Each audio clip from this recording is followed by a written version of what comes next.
anunciamos aquí del Evangelio también, que es lo más importante, más allá del pan que podamos traer. Más sé que se antoja con el clima, el pan y el café, que algunos no han podido salir a comer.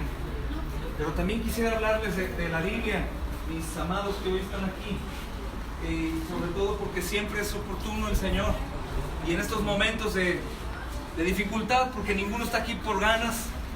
Si estás aquí porque no tienes a dónde ir, no es porque tengas ganas de esto, y si estás porque tienes un enfermo, pues tampoco es porque tienes ganas de esto. Entonces quisiera platicar contigo, y para comenzar voy a platicarte acerca de mí, acerca de lo que me sucedió a mí, por qué hoy estoy aquí compartiendo el Evangelio contigo. No siempre fui yo de esta labor. Antes no me dedicaba a esto, sino todo lo contrario.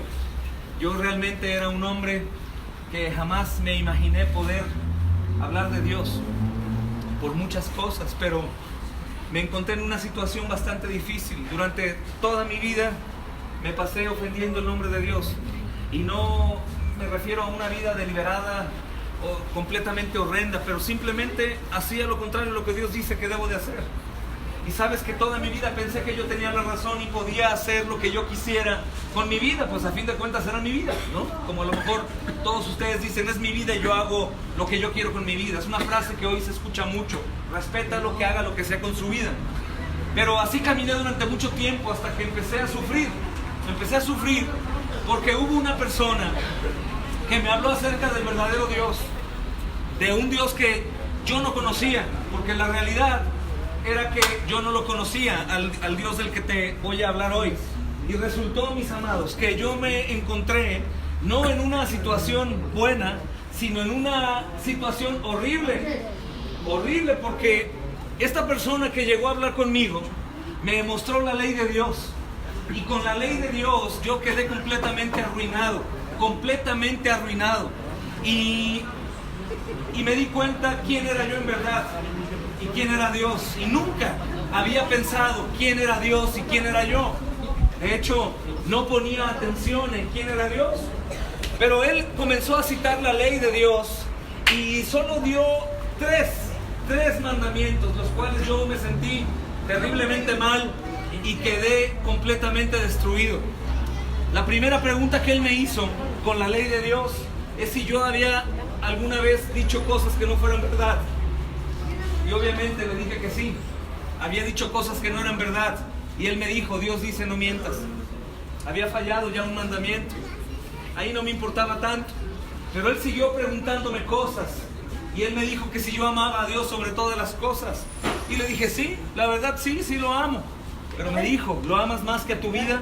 ¿Lo amas más que a tus hijos? ¿Lo amas más que a tu esposa? ¿Lo amas más que a las cosas que tienes? Le dije, no, la verdad no. Me dijo, tú estás cometiendo idolatría y tú no estás cumpliendo el mandamiento de amar a Dios sobre todas las cosas.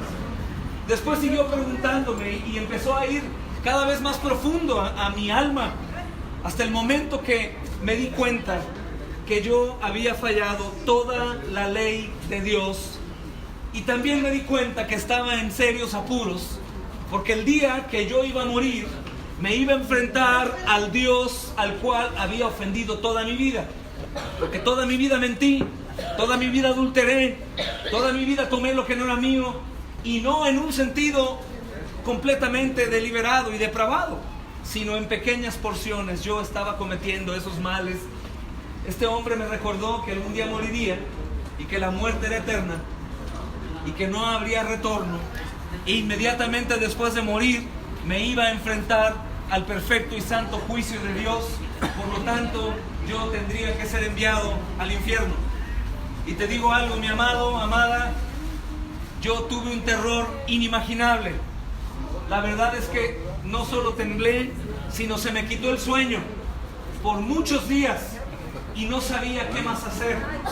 Yo no pude escuchar el resto del mensaje que él tenía porque me cayó mal. Lo quise golpear y me cayó muy mal saber que el Dios verdadero de la Biblia me veía como un enemigo y no como un amigo. Él, antes de terminar su entrevista conmigo, porque yo lo mandé a volar, me leyó un versículo que está en la carta a los Romanos, y es el capítulo 3 de la carta a los Romanos, versículo 23, y quiero que pongas mucha atención a esto. Mira lo que dice: por cuanto todos pecaron y están destituidos de la gloria de Dios. Por cuanto todos pecaron y están destituidos de la gloria de Dios. Y yo quiero preguntarte, ¿quiénes son todos? ¿Todos nosotros?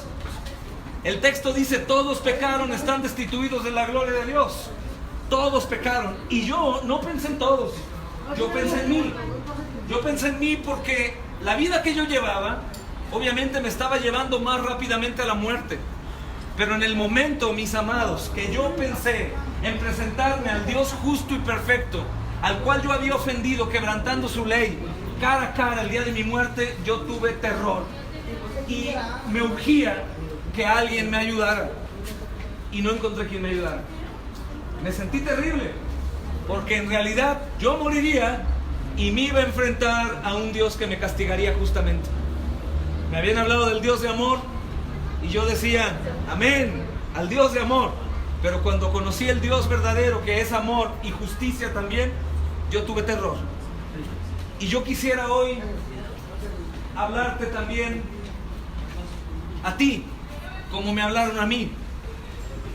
Y yo te pregunto si has pensado algún día enfrentarte cara a cara al Dios supremo, a un Dios tan grande que hizo la creación, con un mundo que nos asombra por sí mismo. Si tú ves las playas, ¿te has preguntado por qué el mar no sale de su lugar y se regresa? ¿Por qué el sol aparece, la luna sale después de él? ¿Por qué llueve? ¿Por qué los relámpagos? ¿Por qué los terremotos? ¿Por qué un bebé en el vientre de una madre? ¿Por qué un ojo tan perfecto, no hay cámara que le iguale? ¿Por qué un corazón, que es un músculo pequeño, no deja de latir cientos y miles de días? ¿Por qué ese Dios tan grande y tan poderoso es tan paciente? Pero ese Dios también es tan justo y santo.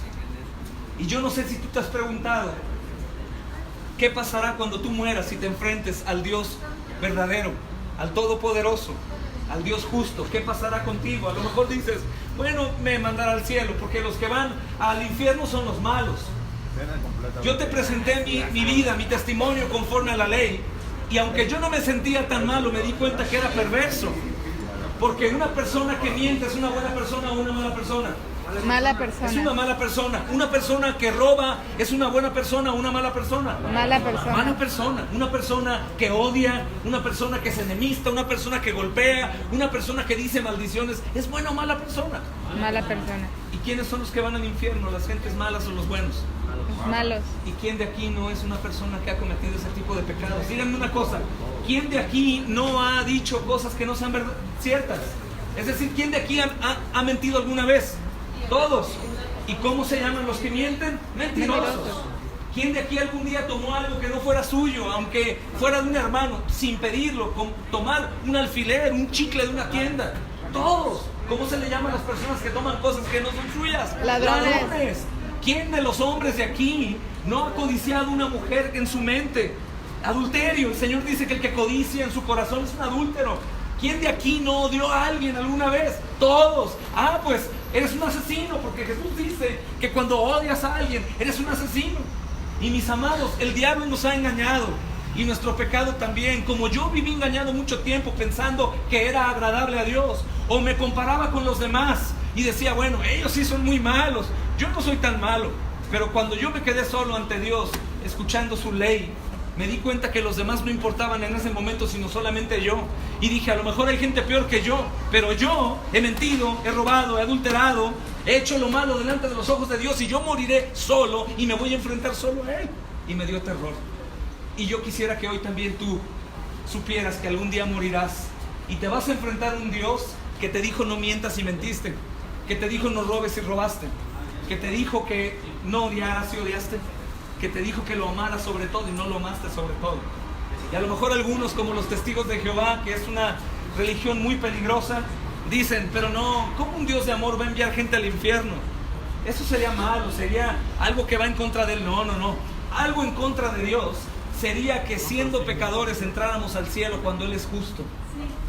Imaginen esto. ¿Qué piensas tú de un juez que deja libre a un ladrón, asesino y mentiroso? Está vendido, es un juez corrupto, es un juez infiel. ¿Qué sucedería si alguien mata a tu hijo y el juez lo deja libre? ¿Qué decimos de esos jueces? Jueces corruptos, jueces malos. Es lo mismo con Dios. ¿Qué pensaríamos de un Dios que, siendo nosotros pecadores, nos da la libertad para ir al cielo? Eso sería injusto, porque todos nosotros hemos hecho lo malo y tendremos que pagar por lo malo. Yo no te estoy diciendo que Dios no sea amoroso. Sí es amor, no es amoroso, es amor, pero Dios es justo. Y tu problema y el mío no es el amor de Dios. Tu problema y el mío es la justicia de Dios. Dios es justo y el Señor está airado con el pecador todos los días. Y yo quisiera solamente hoy, antes de seguir, díganme quién de aquí se considera una persona justa y buena delante de Dios con toda honestidad. Creo que nadie, siendo honestos. ¿Eso es algo bueno? Es algo bueno, mis amados, porque la mayoría de las personas se sienten buenos, pero cuando vamos a la ley de Dios, como a mí me enviaron la ley de Dios, estamos reprobados. ¿Qué haremos entonces? ¿Acaso vamos a renunciar y agachar la cabeza y decir, bueno, ya que me muera, que sea enviado al infierno? ¿Sabes cómo es descrito el infierno en la Biblia? Como un lago de fuego, un crujir de dientes, un lugar en donde el tormento es continuo. Imagina la peor sensación de tu vida cuando estuviste en peligro o en dolor. Imagínate toda la eternidad sin terminar. Imagínate sentir caer a un abismo y esa sensación de llegar al suelo y morir, pero que nunca caigas. Simplemente el terror horrible, nada de misericordia, nada de amor, nada de paciencia, nada de bienestar, solamente sufrimiento eterno. ¿Alguien ha pensado en la eternidad? Amados, cuando pensamos en la eternidad vale la pena detenernos y decir, ¿acaso conozco a Dios? ¿Acaso conozco la verdad? ¿Qué acaso voy a seguir viviendo sabiendo que voy a llegar a un abismo en donde no voy a frenar ni de tonto? Yo voy a detenerme. Precisamente uno de los mensajes, mis amados, que el profeta Juan el Bautista anunció, él dice que está predicando. La Biblia dice que está predicando y el hermano hermoso Juan el Bautista, dice la Biblia que al día siguiente vio Juan al Señor Jesús que venía, y Juan de su boca dijo, he aquí el Cordero de Dios que quita el pecado del mundo. ¿Qué quiso decir con esto? Cuando está hablando del mundo, está hablando que todos los habitantes del mundo son pecadores. Y esto es sumamente importante, porque si tú no te consideras pecador, entonces este Cordero no ha venido por ti. Si tú te consideras pecador y estás cansado de luchar con la hipocresía de tu pecado, amado, fíjate qué ejemplo más claro. Cuando tú haces algo malo y lo haces a escondidas, lo estás haciendo porque sabes que es malo. Los que ven pornografía, por ejemplo, y se esconden, los que roban a escondidas, los que hacen cosas malas, los que odian, los que murmuran en su mente, los que desean mal, lo haces a escondidas. Es muy extraño ver a una persona que hace el mal públicamente. Es muy raro, hermanos. Tienen que estar locos. Mis amigos, todos nosotros estamos en apuros grandemente, porque de todos nos podemos esconder, pero no del Señor. Ese mismo Dios del que está hablando Juan, que dice el Cordero de Dios que quita el pecado, es el mismo Dios que sabe absolutamente todo lo que has hecho. En ocasiones repito este ejemplo porque es necesario que lo veas desde esta perspectiva. Imagínate que saquemos hoy toda tu mente, todo tu cerebro, todos tus pensamientos, todas las cosas que a lo largo de tu vida has hecho en lo oculto y en lo visible. Imagínate que lo sacamos y le hablamos a papá, a mamá, a tus hermanos, a tu esposa, a tu novia, a tu esposo, a tus amigos, a tus vecinos, y les decimos, siéntense, vamos a ver toda la película de la vida de él o de ella. Imagínate ponerle play ahí en un reproductor, en una gran pantalla, y que ellos empiecen a ver todo lo que hiciste en lo oculto, todo lo que hiciste sin que ellos te vieran, todo lo que hablaste, lo que pensaste, lo que viste. Imagínate qué vergüenza ser exhibido frente a tu padre, a tu madre, a tu esposa, a tu esposo, a tus hermanos, a tus amigos, a tus vecinos. Creo que, siendo honestos, ninguno de nosotros nos quedaríamos sentados con ellos a disfrutar de nuestra vida en cine. Correríamos. Pues donde no vamos a poder correr es con Dios. El día que morimos, estamos delante de un Dios que todo lo sabe y todo lo ha visto. Todo lo sabe y todo lo ha visto. Y como Él es justo, aunque nos ame, como su creación dirá, tienes que pagar. Y esa paga, la muerte por el pecado, se paga la condena en el infierno. Y del infierno nunca se sale. Alguna religión un día inventó un lugar llamado purgatorio. te digo que en toda la Biblia el purgatorio no existe.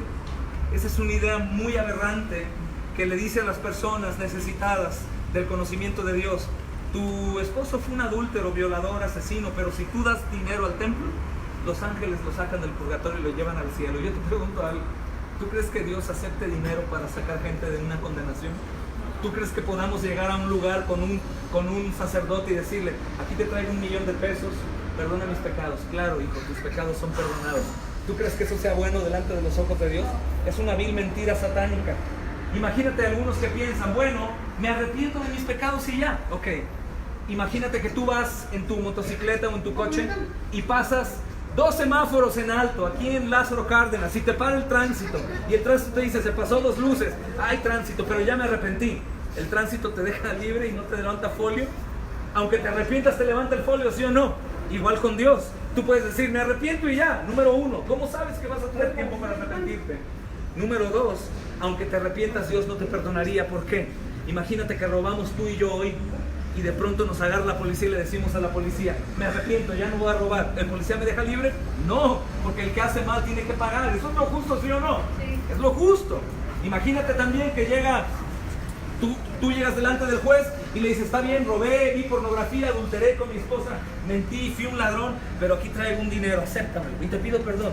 ¿El juez te lo va a aceptar? Claro que no, se tiene que pagar por el mal. Lo mismo con Dios. Por eso Juan el Bautista aparece diciendo: Él es el Cordero de Dios que quita el pecado del mundo. ¿Cómo que quita? Sí, sin tu ayuda. Él lo quita. ¿Cómo lo quita? Escuchen muy bien, amados.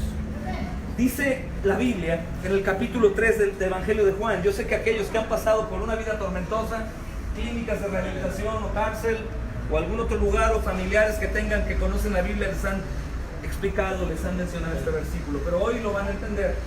Dice Juan capítulo 3 versículo 16: porque de tal manera amó Dios al mundo, que ha dado a su Hijo unigénito, para que todo aquel que cree en Él no se pierda, mas tenga vida eterna. ¿Qué tiene que hacer para tener vida eterna? Creer en Él, no se pierda, mas tenga vida eterna. Escuchen: porque no envió Dios a su Hijo al mundo para condenar al mundo, sino para que el mundo sea salvo por Él. Recuerda Juan el Bautista, el Cordero de Dios que quita el pecado del mundo, para que el mundo sea salvo por Él. Escuchen bien aquí: el que cree en Él no es condenado, pero el que no cree ya ha sido condenado, porque no ha creído en el unigénito Hijo de Dios. Algunos dirán: pero yo sí he creído desde pequeño. Si has creído que Él es el Hijo de Dios, que es Dios encarnado, que nació de María la Virgen y que vivió una vida perfecta y que fue a la cruz, eso yo sé que lo sabes. Si tú sabías, ¿por qué continuabas pecando sabiendo que Él es el Hijo de Dios? No es lo mismo decir que creo a en realidad creer. Probablemente tú puedes decir: no, el día que lleguen con una pistola y me enfrenten, le voy a decir: tírale, dispárame. Pero el día que lleguen con una pistola, lo único que no es algo que hagas es hablar, y tiemblas y te quedas callado. O a lo mejor dices: yo creo que me subo a un avión y si el avión se cae no importa, yo agarro el paracaídas y me aviento del avión. Y el día que estás en un avión cayéndose te paralizas y no confías en el paracaídas. No es lo mismo decir creer que creer. Lo que está diciendo aquí en realidad es creer como delante de Dios. Una fe que es probada y una fe que es manifestada con tus obras. ¿Por qué debo de creer de la manera correcta? ¿Y qué es lo que puede detonarme a mí y a ti creer? Mira lo que dice Isaías capítulo 53. Este es un profeta que escribe esto 800 años y fracción antes de que Jesús viniera, y describe perfectamente lo que Jesús hace y qué es lo que sucede ahí. Escucha bien: ciertamente Él llevó nuestras enfermedades, sufrió nuestros dolores, nosotros le tuvimos por azotado, por herido de Dios y abatido. Por herido de Dios. Mas Él fue herido por nuestras rebeliones, fue molido por nuestros pecados, y el castigo de nuestra paz fue sobre Él. Por su llaga nosotros fuimos curados. Todos nosotros nos hemos descarriado como ovejas, cada cual se apartó por su camino, mas el Padre cargó en Él el pecado de todos nosotros. Angustiado Él y afligido, no abrió su boca, y como un cordero fue llevado al matadero delante de sus trasquiladores, enmudeció y no abrió su boca. Escucha qué importante.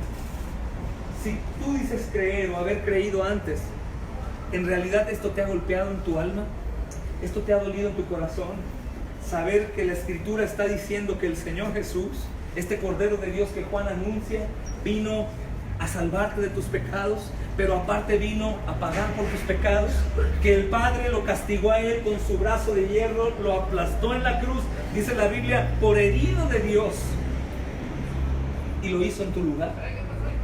¿Algún día te has puesto a pensar que ese Cordero de Dios que Juan anuncia vino a la tierra a tomar tu lugar? Que Él vivió una vida completamente perfecta, nunca hubo engaño en su boca, nunca pensó en pecado, aunque fue tentado siempre. Nunca hizo el más mínimo pecado, porque teníamos que cumplir una ley y no la cumplimos, y Él vino a cumplirla en nuestro lugar. Él desde que nace toma una vida difícil, de sufrimiento, pero en perfecta obediencia, cosa que tú y yo no podemos hacer. Y Él tiene en mente un lugar, la cruz del Calvario. Esta escritura te dije que define bien quién es Jesús y lo que Él hace. Jesús sabía, Él inspiró la escritura, Él vino a cumplir lo que Él mismo había revelado en su palabra. Y camina a la cruz del Calvario, y cuando Él llega a la cruz teniendo el poder para descender y destruir a sus angustiadores, Él se somete al peor castigo nunca antes visto, aunque la crucifixión, siendo un castigo romano, ya se había manifestado, pero no en lo que Jesús viviría. La cruz es un castigo horrendo, amados, clavos gigantescos de hierro, forjado de una manera horrible, porque viene en forma de cuadrado, no redondo. Esos clavos eran hincados, quiere decir, entraban y los doblaban a fin de que el cuerpo no se soltara. Esos clavos se ponen en las manos, se ponen en los pies doblados. Imagina el clavo entrando por el hueso, picando en los nervios, un dolor indescriptible. Antes de eso, el Señor Jesús ya estaba bañado en sangre, porque le habían dado azotes que no puedes imaginar la severidad de ellos. Aproximadamente son 30 azotes por lado, atrás y adelante, azotes con un tipo de látigo. Al Señor Jesús se le experimentó con toda clase de artefactos de tortura, tanto que algunos conocedores de la historia dicen que el cuerpo de Jesús estaba desgarrado y los órganos internos podían verse. No es como lo has visto en una cruz, muy guapo, ahí una imagen que de seguro no es nada parecido a Él, y con una herida aquí, en la rodilla, una raspada, poquitas sangritas, no. Dice la Biblia que era una llaga,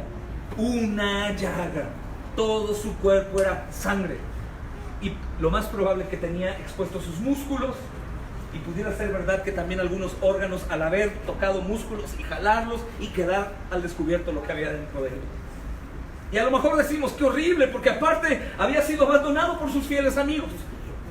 Lo habían vendido, lo traicionaron, lo negaron 3 veces y está ahí solo exhibido, no cubierto de su cuerpo, sino la tradición era desnudarlos para avergonzarlos. Siendo perfecto, santo, justo, puro, hermoso, nadie ha pisado la tierra y ha sufrido injustamente, sino solo Él. Sufre ahí perece. Y a lo mejor nosotros la piel se nos eriza pensando, oh, qué sufrimiento tan horrible por mi culpa. Pero el sufrimiento horrendo no era por esa tortura de la cruz. El sufrimiento horrendo de Jesús era que el juez justo del que yo te hablaba al principio, el cual me hizo temblar cuando reconocí que había fallado su ley, fue el que lo aplastó en la cruz para no aplastarte a ti. Él, tomando tu lugar, va a la cruz del Calvario a sufrir el castigo que tú merecías. Probablemente dirás, pero es que la cruz hoy en día no es un castigo. En algunos lugares, aunque lo dudes, sí. Para muchos cristianos ese es su castigo de muerte, la cruz. Sigues a Cristo, oh, te voy a matar como a Él lo matamos. Pero el asunto es que no es el castigo de la cruz el que nos esperaba. El castigo era el infierno. Y Jesús en la cruz paga tu infierno completamente.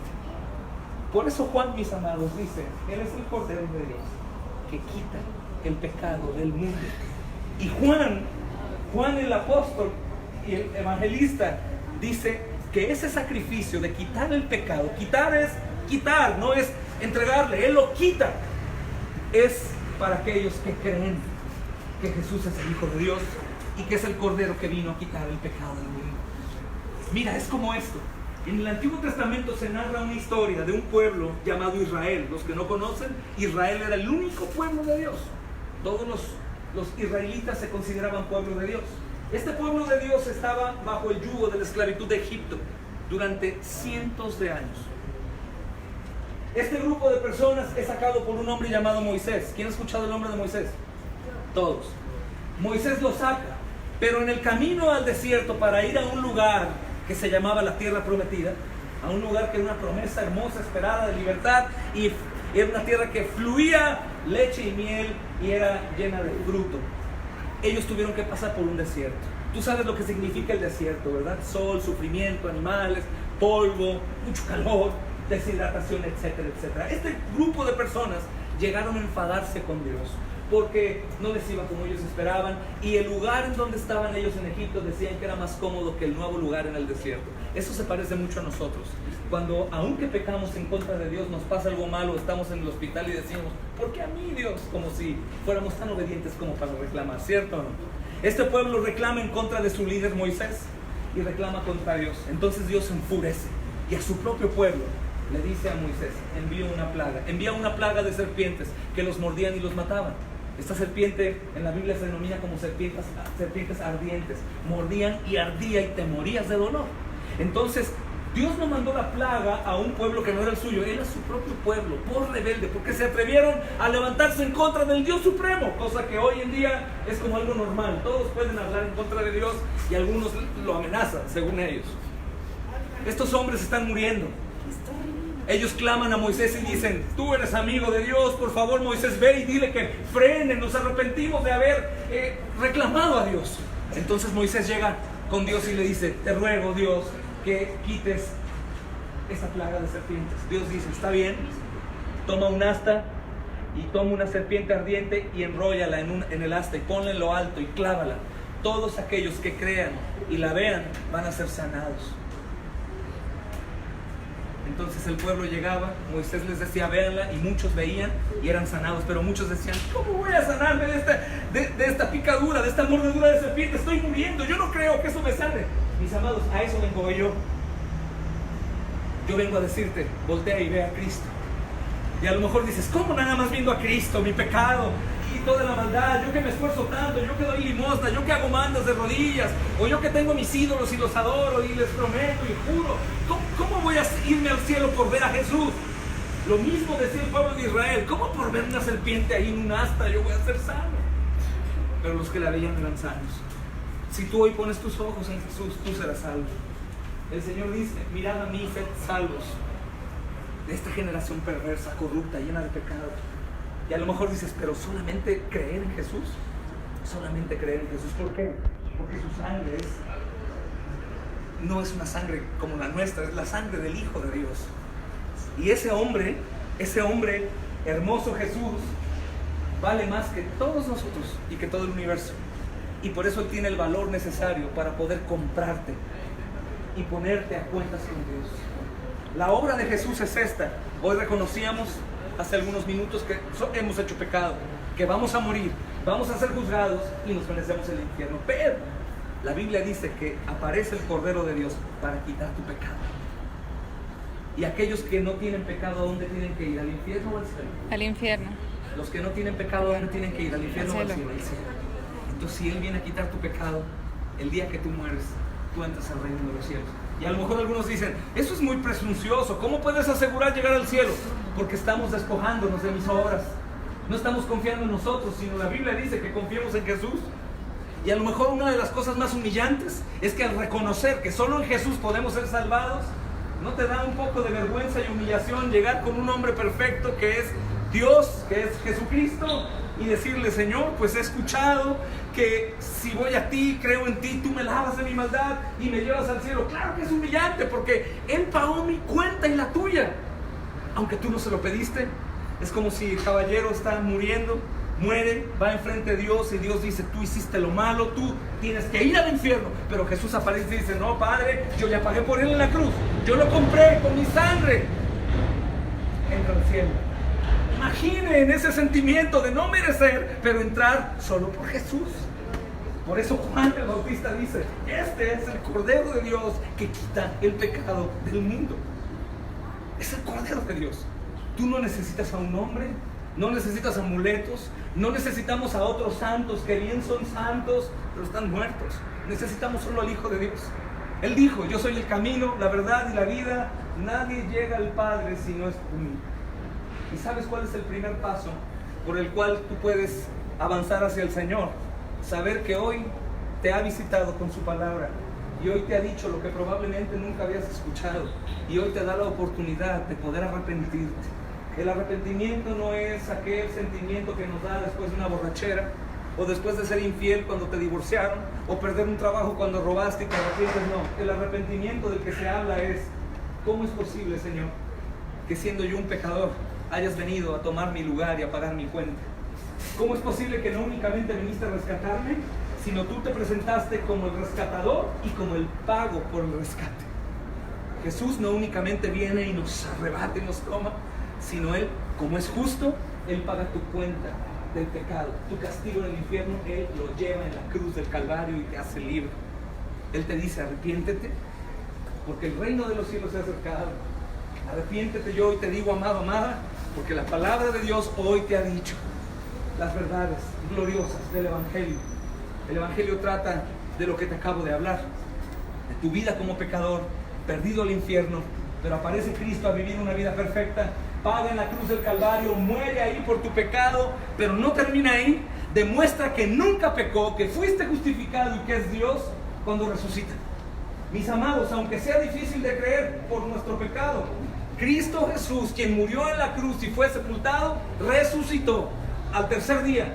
Y no se apareció a sus apóstoles únicamente, sino se apareció a más de 500 personas durante 40 días. Estuvo vivo. Si algunos no sabían, no piensen que Jesús resucitó como fantasma.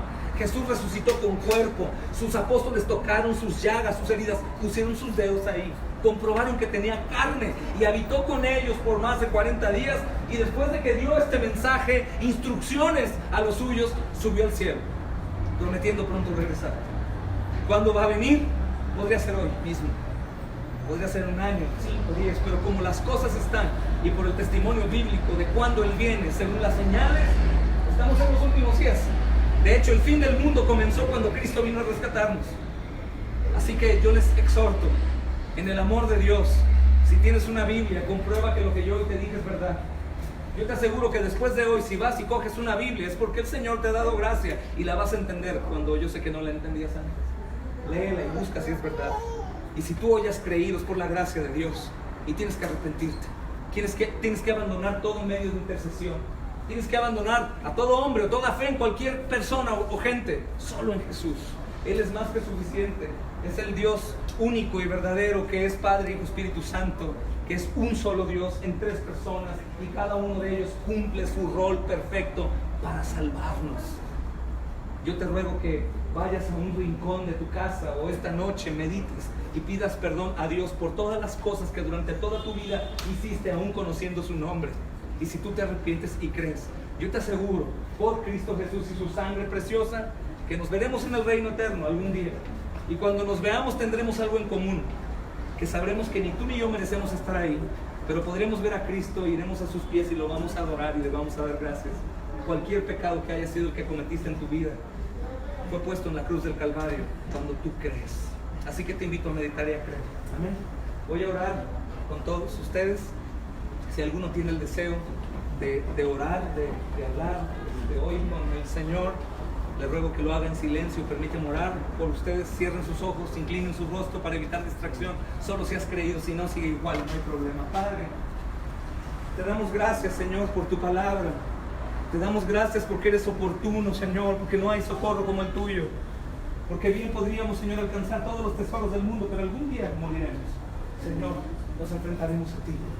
Sabemos que ninguno de nosotros estaría bien delante de tus ojos, pues tú conoces todo, Señor.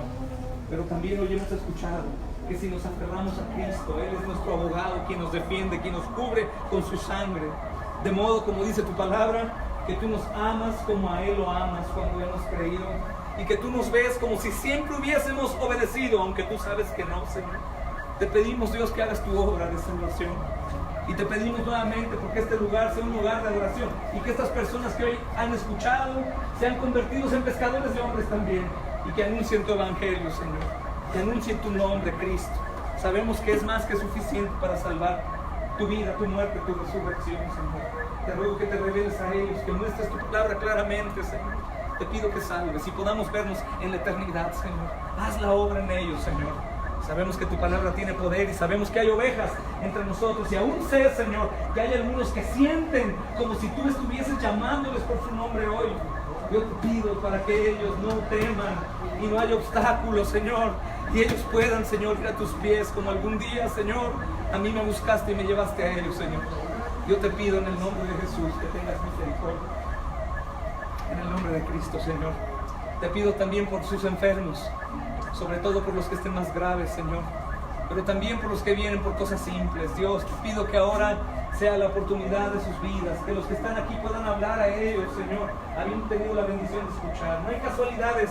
Hoy tu evangelio no está siendo predicado en todo lugar. Hoy te plació a ti aquí, Señor. Yo te pido que el diablo no tenga lugar, no tenga parte, Señor, para arrancar, Dios, lo que tu palabra está haciendo hoy. Te pedimos en el nombre de Jesús para que ellos sean usados a hablarles a los enfermos. Si a ti te place hacer un milagro y sacarlos, Señor, sanos de ahí, creemos que eres un Dios todopoderoso, Señor, sin límite. Y el mismo Dios que abría los mares, el mismo Dios que levantaba muertos y libertaba endemoniados, Señor, es el mismo Dios del cual estamos hablando hoy. Pero que sea tu voluntad y no la nuestra. Te pedimos por los médicos, por su paz, para que tengan una buena comunicación y atención por las enfermeras, aún por el personal de seguridad, trabajo social, por los medicamentos, todo, Señor, sea para la gloria de tu nombre, Señor, y que tu nombre sea exaltado, sobre todo en el nombre de Jesús. Te doy gracias por la atención que has puesto en estas preciosas personas y te pido que traigas paz a sus corazones, Señor, en el nombre de Jesús, Señor. Amén y amén. Dios me los bendiga y gracias por acompañarnos a cenar.